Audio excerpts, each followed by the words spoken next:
नमस्कार दोस्तों, Rewa PSC classes में आप सभी का बहुत बहुत स्वागत है। आज हम मध्य प्रदेश की श्रृंखला को आगे बढ़ाते हुए मध्य प्रदेश का प्राकृतिक विभाजन, भूगर्भिक संरचना के बारे में देखने वाले हैं। तो चलिए वीडियो को शुरू करते हैं। वर्तमान मध्य प्रदेश राज्य को कितने भौतिक प्रदेशों में विभाजित किया गया है? तो 7 प्रदेशों में। इनमें से कौन सा मध्य उच्च प्रदेश के अंतर्गत शामिल नहीं है? तो हमारा प्रश्न है मध्य उच्च प्रदेश के अंतर्गत शामिल नहीं है। मध्य भारत का पठार, मालवा का पठार, बुंदेलखंड का पठार। तो इसमें ऑप्शन नंबर डी बघेलखंड का पठार शामिल नहीं है। अरावली एवं विंध्य क्षेत्र के मध्य में कौन सा पठार स्थित है? तो मालवा का पठार। मध्य प्रदेश के पश्चिमी भाग में सबसे बड़े भौतिक विभाग के रूप में किस पठार का विस्तार पाया जाता है? तो मालवा पठार का। मालवा के पठार में किस प्रकार की जलवायु पाई जाती है? समशीतोष्ण जलवायु। मालवा के पठार में सबसे गर्म माह कौन सा होता है? तो मई का। मध्य प्रदेश के ऊपरी भाग में स्थित मालवा पठार के अंतर्गत सबसे ऊंची चोटी सिगार चोटी। तो दोस्तों, इस प्रकार के प्रश्न बहुत पूछे जाते हैं एमपी व्यापम में, एमपी पीएससी में। जितने भी कॉम्पिटिटिव मध्य प्रदेश से संबंधित सब क्वेश्चन बन सकते हैं, उसमें इस तरह के सवाल जरूर पूछे जाते हैं। सबसे ऊंची चोटी कौन सी है, सबसे कौन सी किस पर्वत श्रृंखला में स्थित है, ये इस प्रकार के सवाल। अगला प्रश्न है मध्य प्रदेश में मालवा के पठार का ढाल किस दिशा की ओर है? तो उत्तर पूर्व की दिशा की ओर है। मध्य प्रदेश में मालवा पठार के मध्य भाग में कौन सी रेखा गुजरती है? कर्क रेखा। मध्य प्रदेश प्राकृतिक सीमा के संदर्भ में कौन सा युग्म या पेयर सत्य है? चंबल उत्तरी, ताप्ती दक्षिणी, मैकाल पर्वत पूर्वी। तो ये तीनों ऑप्शन हमारे सही हैं। मध्य प्रदेश के उच्च मध्य भाग में किस पठार का विस्तार पाया जाता है? तो बुंदेलखंड पठार का।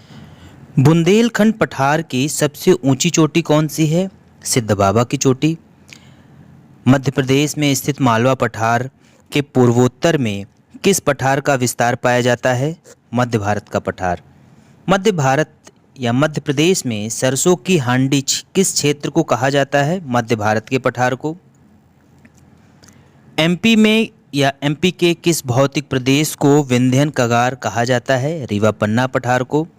मध्य प्रदेश में कृषि अर्थव्यवस्था की रीढ़ की हड्डी किसे कहा जाता है? नर्मदा सोन घाटी को। राजपीपला सतपुड़ा पर्वत के किस भाग में स्थित है? तो पश्चिमी भाग में। क्षेत्रफल की दृष्टि से मध्य प्रदेश का सबसे छोटा पठार बघेलखंड का पठार है। बघेलखंड पठार मध्य प्रदेश के किस भाग में स्थित है? तो यह पूर्वी भाग में स्थित है। मध्य प्रदेश में प्रमुख रूप से किस प्रकार की चट्टानों का विस्तार पाया जाता है? तो आर्कियन, विंध्यन, गोंडवाना है। ये तीनों विकल्प सही। मध्य प्रदेश में धारवाड़ क्रम की चट्टानों के रूप में चिल्पी क्रम से किस खनिज की प्राप्ति होती है? तो मैग्नीज। मध्य प्रदेश के पन्ना जिले में हीरे की प्राप्ति किस प्रकार के चट्टानों से होती है? कडप्पा चट्टान। मध्य प्रदेश में विंध्यन क्रम की चट्टानों का सर्वाधिक विस्तार नर्मदा सोन घाटी के किस भाग में पाया जाता है? तो उत्तरी भाग में। मध्य प्रदेश में अध्ययन क्रम की चट्टानों से लाल बलुआ पत्थर से किस ऐतिहासिक इमारत का निर्माण हुआ है? तो सांची का स्तूप। एमपी में कोयला किस चट्टानों में पाया जाता है? तो गोंडवाना चट्टानों में। मध्य प्रदेश में विस्तृत गोंडवाना क्रम की चट्टानों से किस खनिज के निक्षेप प्राप्त होते हैं? तो कोयला। भूविज्ञान की दृष्टि से मध्य प्रदेश किस भाग का हिस्सा है? तो गोंडवाना लैंड का है। मध्य प्रदेश में ऊपरी गोंडवाना क्रम की चट्टानों के रूप में महादेव उपक्रम को अन्य किस नाम से जाना जाता है? तो पंचमढ़ी उपक्रम नाम से जाना जाता है। काली मिट्टी का निर्माण किन चट्टानों के अपर्दन से हुआ है? तो दक्कन ट्रैप के अपर्दन से हुआ है काली मिट्टी का निर्माण। मध्य प्रदेश के पश्चिमी भाग में स्थित मालवा के पठार में किस प्रकार की मिट्टी पाई जाती है? तो काली मिट्टी पाई जाती है। मध्य प्रदेश में मानवता के उद्भित होकर उत्तर पूर्व की ओर प्रवाहित होने वाली अधिकांश नदियां किस नदी में मिलती हैं? तो यमुना नदी में मिलती है। मालवा पठार नर्मदा के अतिरिक्त किस नदी के मध्य जल विभाजक का कार्य करता है? तो मालवा का पठार नर्मदा के अतिरिक्त चंबल नदी के मध्य जल विभाजक का कार्य करता है। निम्नलिखित में से कौन सी श्रेणी यमुना तथा सोन के मध्य जल विभाजक का कार्य करती है? तो कैमूर श्रेणी। मध्य प्रदेश के निम्नलिखित में से कौन सा जिला मालवा पठार से सम्मिलित नहीं है? नीमच, सीहोर, उज्जैन एवं रतलाम, देवास एवं विदिशा, बैतूल और नरसिंहपुर। तो बैतूल और नरसिंहपुर मालवा के पठार में सम्मिलित नहीं है। मध्य प्रदेश के निम्नलिखित जिलों में से कौन सा जिला बुंदेलखंड पठार में सम्मिलित नहीं है? बुंदेलखंड पठार में नरसिंहपुर, होशंगाबाद। अब देखिए ऑप्शन नंबर ए है निवाड़ी छतरपुर, ऊपर की ओर है टीकमगढ़, सागर, छतरपुर, अशोकनगर। तो नरसिंहपुर और होशंगाबाद बुंदेलखंड पठार में सम्मिलित नहीं है। मध्य प्रदेश में मध्य भारत पठारों की नदियां आमतौर पर किस दिशा में प्रवाहित होती हैं? बहुत ही महत्वपूर्ण प्रश्न है। इसमें मध्य भारत पठार की नदियां आमतौर पर किस दिशा में प्रवाहित होती हैं? उत्तर व उत्तर पश्चिम दिशा में। चावल का प्रमुख उत्पादक क्षेत्र बुंदेलखंड का पठार है।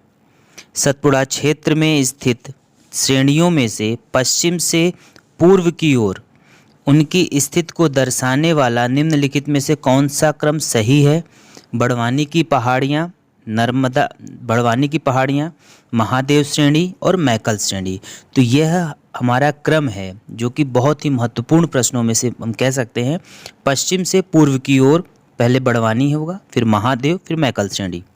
बुंदेलखंड पठार निम्न में से कौन सा स्थान मौजूद है? तो बुंदेलखंड का पठार निम्न में से, तो जो बुंदेलखंड का पठार है ऊपर की ओर है, तो ये शिवपुरी, होशंगाबाद नीचे है, भोपाल और सांची, रायसेन ये नीचे हैं, शिवपुरी बुंदेलखंड में स्थित है। मध्य प्रदेश नर्मदा सोन घाटी किन पर्वत श्रेणियों के मध्य है? तो विंध्याचल एवं सतपुड़ा। प्रदेश में किस पठार के अंतर्गत जबेरा का गुंबद स्थित है? जबेरा का गुंबद रीवा पन्ना पठार।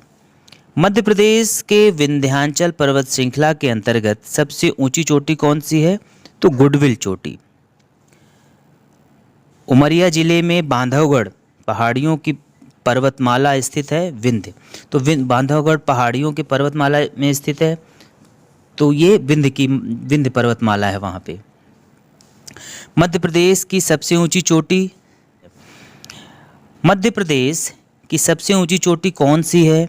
धूपगढ़, 50 मीटर। मध्य प्रदेश का प्रसिद्ध हिल स्टेशन पचमढ़ी कहाँ है? तो महादेव पहाड़ी में स्थित है। मध्य प्रदेश प्रमुख रूप से घाटी, पहाड़, मैदान किस रूप में प्रमुख रूप से क्या है? यहाँ पे ज़्यादा पठार है। मध्य प्रदेश के उत्तर में उपजाऊ घाटी और रोलिंग पहाड़ियाँ डैश को कहा जाता है? बुंदेलखंड को। विंध्य श्रेणी में सबसे ऊंची चोटी गुडविल चोटी है। वह जिला जो परित्यक्त शहर कहा जाता है। परित्यक्त शहर किसे कहा जाता है? मांडू को। वह पठार चोटियों की उचित में बढ़ते क्रम में व्यवस्थित करना है हमको। तो मालवा पठार है, उसकी जो चोटियां हैं बढ़ते क्रम में। तो पहले आएगा धजारी चोटी, फिर जनापाव, फिर सिगार चोटी। चूलगिरी की पहाड़ी मध्य प्रदेश के किस भाग में है? तो दक्षिण पश्चिम भाग में चूलगिरी की पहाड़ी स्थित है। श्यामला और ईदगाह पहाड़ियाँ मध्य प्रदेश के किस स्थान पे है? तो भोपाल में है। श्यामला हिल से आप लोगों को अंदाज़ा लगा लिया होगा, श्यामला हिल्स और ईदगाह पहाड़ी भोपाल में है। निम्नलिखित में से कौन सी पर्वत श्रृंखला मध्य प्रदेश में मौजूद है? पूर्वांचल श्रृंखला, अरावली श्रृंखला, पीर पंजाल सतंतरा ये श्रृंखला। तो इसमें हमारा चौथा ऑप्शन क्या होगा? विंध्य श्रृंखला मध्य प्रदेश में मौजूद है। गिद्धराज पर्वत मध्य प्रदेश के किस जिले में स्थित है? तो सतना जिले में। सोन नदी के दक्षिण तथा नर्मदा ताप्ती नदी के मध्य प्रदेश में से कौन सी पर्वत श्रेणी है? तो सतपुड़ा मैकल श्रेणी। सोन नदी की दक्षिण तथा नर्मदा ताप्ती नदी के मध्य प्रदेश में कौन सी पर्वत श्रेणी है? तो सतपुड़ा मैकल श्रेणी है। छत्तीसगढ़ राज्य में स्थित मैकल की सबसे ऊंची चोटी बदरगढ़ है। मालवा का पठार किससे निर्मित है? तो दक्कन ट्रैप से। निम्नलिखित कथनों को विस्तार करना है। मध्य प्रदेश के मालवा पठार में सूती वस्त्र मिलों का स्थापना की गई, सही है। मालवा पठार काली मिट्टी से आवृत है, ये भी सही है। तो दोस्तों ये कुछ 72 प्रश्न रहे। इन्हें आप ज़रूर एक बार देखिएगा, आगामी परीक्षा के लिए बहुत ही उपयोगी श्रृंखलाओं में से एक है। तब तक के लिए धन्यवाद। आते हुए